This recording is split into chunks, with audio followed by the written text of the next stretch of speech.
Hello, beautiful collective, and welcome to this guided meditation on cord cutting from romantic partners. I am Cassandra the Oracle. I'm so glad to have you here with me today. If your soul has called you to this video, I hope there is a message in here that is helpful for you and it gives you some release and freedom from perhaps some of the heavier feelings you've been experiencing lately.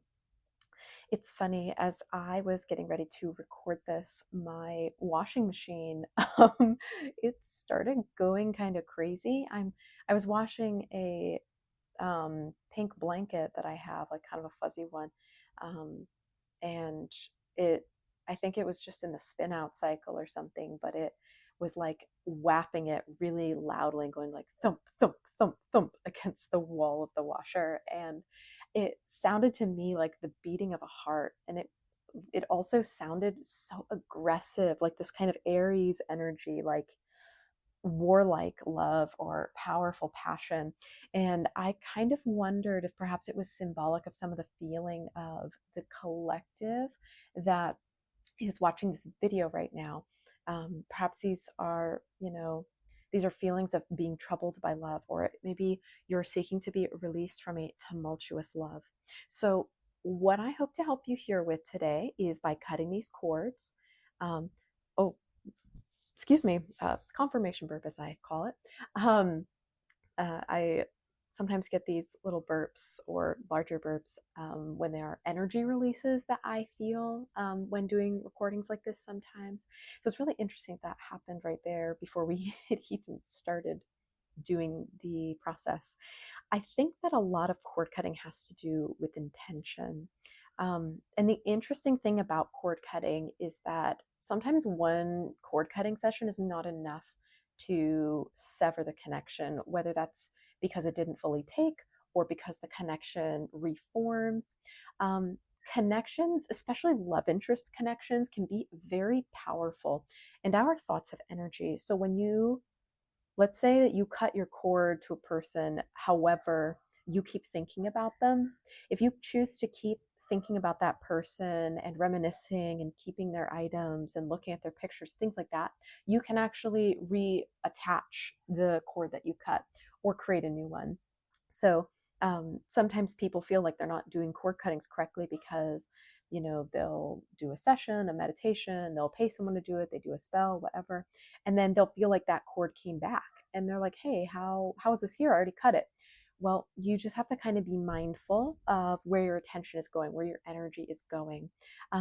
It's in the same sense of if you're dieting. I feel this is a weird example, maybe to this collective. I hope it's not triggering, but let's say you're dieting, right? And so you eat the diet foods, but then after you eat the diet foods for a little while, you go back to eating your regular diet and you gain weight again. And then you're surprised because you're like, but I went on a diet.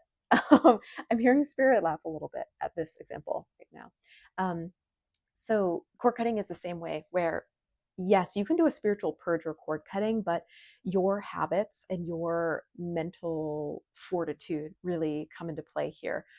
Other people can only assist so much if you are determined to keep a connection alive. So also consider within yourself, like, are you truly ready to be committed to letting go of this connection? Even if it does perhaps take you, multiple listens to cord cutting sessions such as this, or multiple energy working sessions on your own time. Um, I truly believe that we do have the power to influence whether we are connected to other people or not. So that's just something to keep in mind for you, is don't put too much pressure on yourself, don't get too discouraged, but do know where you stand. And even if your mind is still a little hesitant to do this, but you think you want to, go ahead with it anyway and just see how you end up feeling. A lot of navigating relationships is the intuitive connection process, whereby we interpret our own feelings and our own thoughts and desires and goals. So, anyway, without further ado, let's get into the cord cutting session proper. Excuse me. Oh my gosh, I'm burping so much here. It's a lot of energy being released. So I am glad that it seems like a lot of you have stuck around until now and that you are following through with this. So I see a meadow. And before I go into this, I want to encourage you, if you're not already, Find a quiet place to sit down or lie down and meditate with me while we do this. This will require some of your attention. It won't require a lot of your attention, but try not to be in a place where you can be disturbed. Try to be in a place where you can give this the attention it deserves, because you deserve your attention. The world does not deserve your attention more than you yourself deserve your attention. So make sure you give yourself, I'm being told to tell you, make sure to give yourself plenty of attention, because Spirit is telling me some of you have been looking for attention from these people you're cutting the connection with, and that has been causing you a lot of distress. And Spirit's asking me to tell you, remember that your attention matters as well. And when you give it away to other people, of course, you're going to look for it to come back to you in some way. So really invest in yourself first. Invest your attention into yourself first, and you're going to notice that you miss other people paying attention to you way less, because you're getting enough attention. Does that make sense? Like, any child would understand intuitively that they need attention, but as adults, I think we get embarrassed about this, or we somehow outsource the job to other people. Like, ugh, I can't be self-centered and give myself attention, but hey, can you do it for me? Um, anyways, interesting little message and energy that came through there. So, okay, now that you're settled, you're sitting down, I'm ready to do this cord cutting, I'm going to channel to you what I see, and we can walk through this together. So in this collective, I am seeing a meadow. I see for some of you, this could be a rainforest. You might see this as. I hear bayou. I think that's a bayou, shrimp, Louisiana. Okay, some of you either maybe from the South, or you have some sort of tie, like ancestry or something, to the South. So there's a few different like biomes that I am seeing come up for you. For most of you, it's going to be something like a meadow. The imagery is not as important as your understanding of what the imagery means to you. And what that can mean is, like, it reminds you of home, or it makes you feel comfortable or uncomfortable, or maybe even confuses you. And it's okay if your imagery is not something that I have mentioned here. Just go with whatever you're seeing for yourself. Like, even if it's the ocean or something, like, cool, no problem. Just really immerse yourself in this environment for a moment. And I'm seeing that you're going to meet a man. For most of you, it's going to be a man here. And this man is a past lover. Again, this masculine energy is not resonating with you. Perhaps this is not your video, or if you had a feminine energy, that's fine as well. I am getting from this collective, most of it is a man that they were with in the past. I'm seeing for a lot of you, it is someone with dark hair and blue eyes, like pale blue eyes. And that may not be the description for everyone's person in the physical. What I'm seeing in the astral is this person's astral higher self. And this is a collective message, so take what resonates, but that's the general energy of the person getting. They have very clear skin. And the facial hair is like minimal. Some of you may not have any, but yeah, that's what this person's higher self is looking like. And it's a very like strong man. He has this very determined energy to him. I'm hearing he likes to pursue, and he says, like, to take what's mine. I'm hearing for some of you that this person may not have considered himself yours or you his. And that may sting for some of you listening to this message if you've been called here. Again, if that does not resonate, you can leave that. Perhaps that is a message for someone else that's watching this video. Yeah, but at this core, this man will pursue what he desires. And so if he has not pursued something with you, that's a message in and of itself for some of you. Yeah, I am feeling, though, he also doesn't necessarily want to let go of the connection, because he might look at this as like a treasure or valuable, like this is going to sound kind of gross, but like a collectible, right?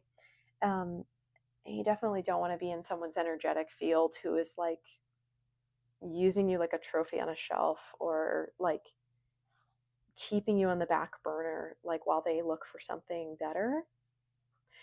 And again, I'm reading, there's a lot of various energies here, so this is kind of the predominant energy that's coming up. And we'll just see how the channeling continues. Yeah, it looks like he has like dark wings too. So you may have found that this masculine was a darker energy in your life. You may have found that he brought in a darker kind of connection that enabled you to dive into certain feminine aspects of yourself. And now this may not have been done intentionally or knowingly or like, whoa, excuse me, another burp. Um, it may not have been done like for your benefit, but it was like a side effect of being his energy. There was some sort of kind of activation process happening here, whereby you being around this masculine, it like activated something in your core feminine frequency. I'm getting for a lot of you. Um, again, if you are a divine masculine, you can switch these, whatever resonates for you. Yeah, I see him taking your hand here and saying like, I don't want to let you go, but I don't want to have you either. Which is a really icky kind of message. Why? Because on one hand, it's like kind of sweet, but on the other, it's like kind of gross. So you may have experienced a sort of like half and half energy with this sort of person. I don't know, like a whip, like back and forth kind of thing. Yeah, just like non-committal though. Whatever, I don't know what the relationship was in the past, but at least right now there's this like in and out kind of an energy. um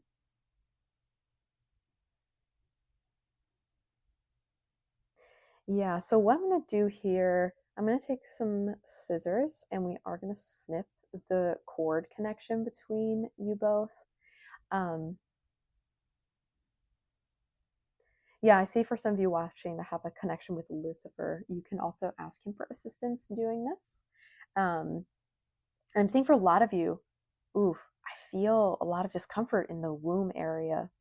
A lot of you, this cord attached into your sacral center, and your creativity was like plugged up in this relationship, like tied up in the relationship, or maybe even being drained by it. Like you were pouring your sexual and creative energy into this relationship, but not like, the best analogy I can give is like you weren't bearing any children or ideas or projects as a result of that. Does that make sense? Because birthing is like, it's quite a metaphor in spiritual terms. It's like, yes, we give birth to babies, but also ideas and projects and artistic inspiration, um, new paradigms. So, like, your sacral energy being tied up in this dynamic and relationship was like quite hindering your forward progress at this point.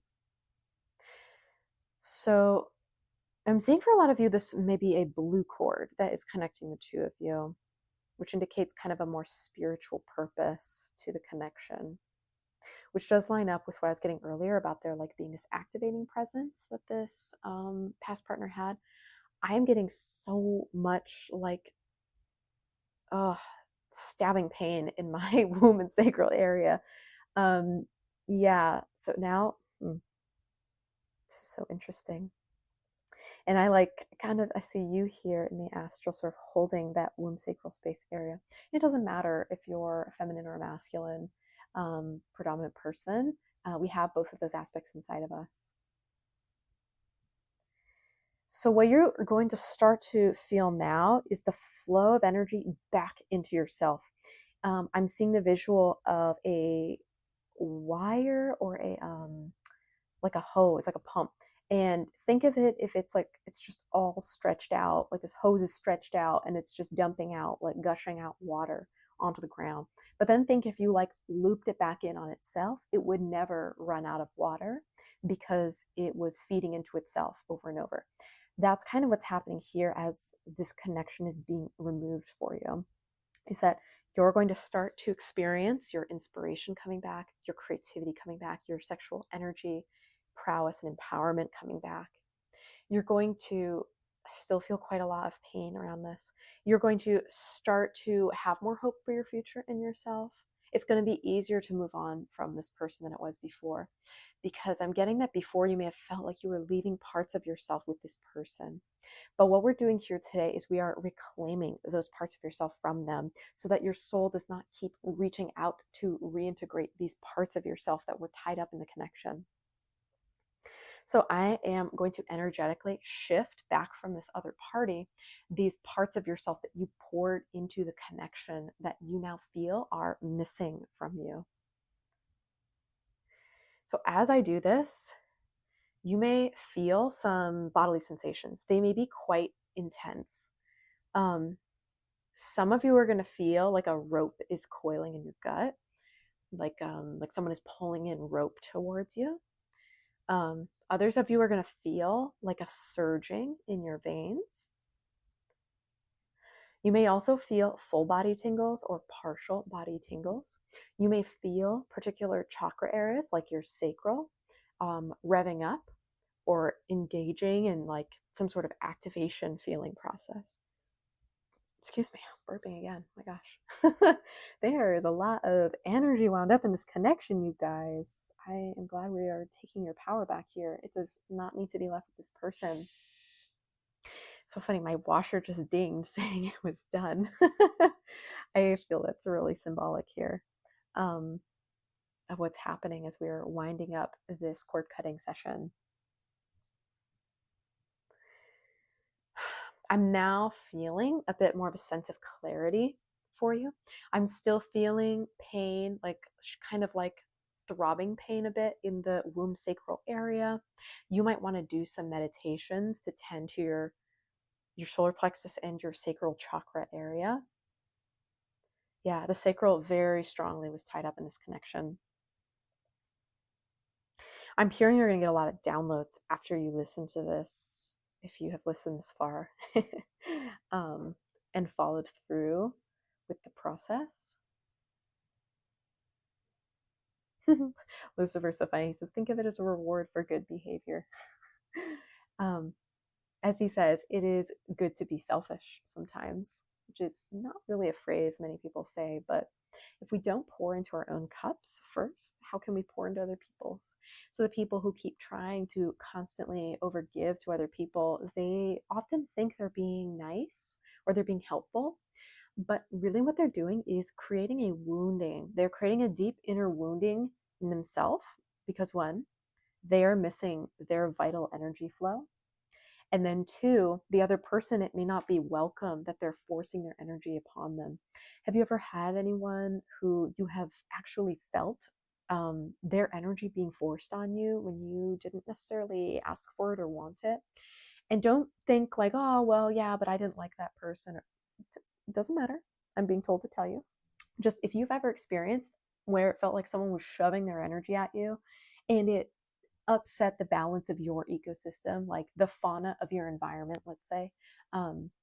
If we revisit back to the biomes I was talking about at the beginning of this channeling, think of introducing a predator that does not belong in your biome. And you don't really have anything equipped in your biome, whether it's a meadow or the rainforest or the ocean or desert even. Yeah, just think of it that way. It's like you think, oh, I'm being so nice. I'm giving this person my energy, my time, and attention, my love. Why don't they want it? Meanwhile, that person's biome is actually incompatible from yours, and you're upsetting the ecosystem by overstaying your welcome. So this is something that people pleasers do not always have the ability to understand or consider because they just think giving is good and taking is bad. But I am being asked to tell you, like, giving is not good and taking is not bad. You have to understand the time and the circumstance for both because both are necessary for balance. So it is good to take and it is good to receive. Just learn to discern when the time for each of those is and don't get so wrapped up in the black and white interpretations of being good or being bad. Think about pouring into yourself first and making sure you have enough for you because your number one job on this planet is actually taking care of your human vessel. It's taking care of your skin suit. That's your number one job. And if you don't do that job, you then are going to make other people around you have to do that job. And that is actually doing one of the biggest disservices you can do to the human collective is forcing your to-do lists on other people and your care on other people simply because you won't take 5 or 10 minutes to attend to your own needs and your own energy. That's a little bit of firm messaging from spirit that I hope does not discourage you. I hope it empowers you to not feel bad for being quote unquote selfish. Like being selfish is good, guarding your energy is good. Doing cord cuttings like this is actually quite good for you too. You should do them routinely, just little quick cord cutting sessions, even at the end of the day or once or twice a week, because you'll find that your energy returns to you much more easily and you have the time and attention and vitality needed for your projects. A lot of times people don't realize how easy it is to make a cord or a tie to someone else, and then turns into a whole thing. Suddenly you're exhausted, you have no idea why, you have no patience, or you're angry, or blah blah blah. So just do a little maintenance on your energy body, and also know that if a cord or tie is really meant to be there, you're not going to get rid of it in just like a routine cutting, or even, if you put a little more effort and it's like a little bit more of a clean house cutting, like the cords that are meant to be there will stay there. They're much more durable than that. But yeah, so that's going to conclude this session. And I want to invite you to come back into your bodies and to ground yourself. Feel the earth underneath you, feel the carpet, the couch, the chair, the pillow, whatever is around you. If you have any pets, if you have any machines going, if you have any alarms, anything like that, bring you back into the sense of our shared physical reality, or at least as shared as it can be. And I want you to leave this session knowing that you are safe, you are protected, you did what was in your best interest today, and also in the best interest of whatever this other party was, that you were seeking some separation from, because now you're both going to be empowered to continue on your journey. And if such time comes down the road that you do reconnect in some capacity, because I don't know, maybe for some of you that is something that happened, you'll know that it'll be in a healthier way if that happens. And if it ever turns into something that's not comfortable, you have a tool like this, or there's many other videos on here too that can help you with this sort of thing. So I hope you have a beautiful, beautiful rest of your day. I am sending so much gratitude for your love, light, and shadow, and thank you for being here.